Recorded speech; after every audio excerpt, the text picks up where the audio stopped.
बिस्मिल्लाहिर्रहमानिर्रहीम। अस्सलाम वालेकुम। कैसे हैं आप सब लोग? उम्मीद है कि सब बिल्कुल ठीक ठाक होंगे। तो आज मैं बना रही हूँ आलू की टिक्कियाँ, या इसको आप आलू का कबाब भी कह लें। तो सबसे पहले यहाँ पे मैंने लिया है एक पैन, उसके अंदर पानी डाल दिया है और उसको मैंने उसमें आधा किलो तकरीबन आधा किलो है इसमें आलू मैंने अच्छे से धो के उनकी मिट्टी वगैरह साफ़ करके तो उनको मैंने बॉईल होने के लिए रख दिया है। अच्छे से इनको बॉईल करेंगे। तो ये अब मैंने इनको सबको आलूओं को छील लिया है। छील के तो ये मैं अब इनको मैश कर रही हूँ, और मैश करने के लिए ये मैं मैशर यूज़ कर रही हूँ। आप चाहें तो हाथ के साथ भी मैश कर लें, लेकिन अभी बहुत ज़्यादा गर्म थे तो इसलिए ये मैं इसके साथ कर रही हूँ। तो आप लोग भी अगर ज़्यादा गर्म हों तो हाथ से ना करिएगा, इसी तरह कर लें, या फिर कांटे के साथ भी, चम्मच के साथ भी इजीली हो जाते हैं। तो अच्छे से इनको मैश कर लेंगे। तो बाकी फिर मैं मसाले बताती हूँ कि इसके अंदर कौन कौन से मसाले डालने हैं। सबसे पहले मैं बताती हूँ इसमें सब्ज़ मसाला हमने जो डालने हैं वो कौन से हैं। तो धनिया है, मैंने यहाँ पे इसको अच्छे से धो के बारीक काट लिया है, चॉप किया हुआ इसको।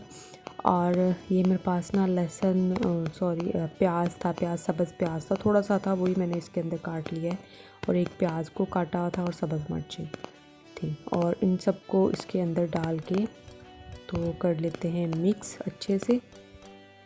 तो जो प्लेट में भी लगा रह जाता है ना, वो भी अच्छी तरह से साफ़ करके डाला करें, कोई चीज़ ज़ाया ना होने दिया करें, क्योंकि जो होती है ना इस तरह खाने में बरकत नहीं रहती जब हम लोग ज़ाया कर देते हैं। तो अच्छे से साफ़ कर लिया करें। तो अब मसाले इसके अंदर ऐड करूँगी। ज़ीरा डाला है मैंने आधा चम्मच साबुत ज़ीरा, और इसके अंदर डाल रही हूँ ये तकरीबन टेस्ट के हिसाब से नमक है, तकरीबन बनता है चाय का आधा चम्मच, चाय वाला जो होता है ना चम्मच, हाफ़ चम्मच। और अजवाइन है इसमें मैंने डाली आधा चाय का चम्मच, और लाजमी डाला करें, अजवाइन का टेस्ट बहुत अच्छा आता है।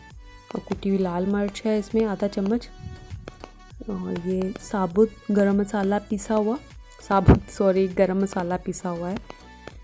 तो इस सब चीज़ों को अच्छे से मिक्स कर लें, और अगर चम्मच के साथ मिक्स नहीं हो रहा तो उसको हाथ के साथ अच्छी तरह से मिक्स कर लें। इतना मिक्स करें कि सब चीज़ें जो हैं वो अच्छे से आपस में यकजान हो जाए, इस तरह से पेस्ट बन जाए। ये देखें, और ये हमारा जो पेस्ट बना है ये ना तो बहुत ज़्यादा सख्त है और ना ही बहुत ज़्यादा नरम है। ये बिल्कुल जो है ना वो बनाने के लिए, कबाब बनाने के लिए, टिक्कियाँ बनाने के लिए आलू की बिल्कुल परफेक्ट है। ये देखें इस तरह से, और ये देखें ये बहुत ज़्यादा पतला नहीं है, इसलिए ये जब हम टिक्कियाँ बनाएंगे तो ये फैलेगा नहीं। तो उसके लिए भी मैं आपको टिप बता देती हूँ कि अक्सर हम बनाते हैं तो फैल जाती हैं ना जब उनको फ्राई करते हैं।